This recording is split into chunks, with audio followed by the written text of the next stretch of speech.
I just broke down and started crying. Marvin Anderson spent 15 years in prison for a rape he did not commit. I'm living proof every day that eyewitness identification is not enough to convict any person. Anderson landed behind bars because of an inaccurate eyewitness account. He was ultimately exonerated by DNA evidence.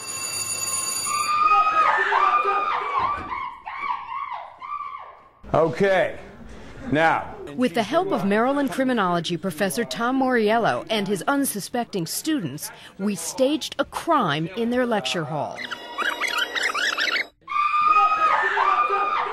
As often happens, the perpetrator of the crime was only visible to startled witnesses for a matter of seconds. I jumped back and I was disoriented, lights were off, very confused what was going on. I was more focusing on her because she was the one screaming. Many students focused on the victim. She had blondish hair midway down her back. She appeared to be white. She looked like an average black female. Or they remembered what the suspect was wearing. He had it was like I think a darkish colored baseball cap, gray shirt and jeans. The incident was in the first row and I was sitting in the third row. Proximity to the crime didn't guarantee a better description of the suspect. I was probably less than 5 feet away. I didn't catch a glimpse of anything. We asked students who sat at different locations in the lecture hall exactly what they saw. I think he had sandy brown hair, possibly 5'10". I want to say facial hair, but I'm like skeptical of saying it. I don't have not beyond a reasonable doubt saying it. Any permanent characteristics you noticed on either of them as opposed to their clothing?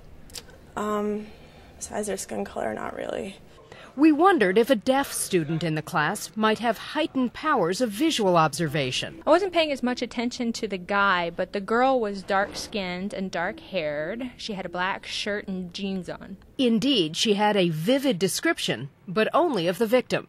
Was the guy white, black, any identifying characteristics like facial hair, glasses, anything you remember?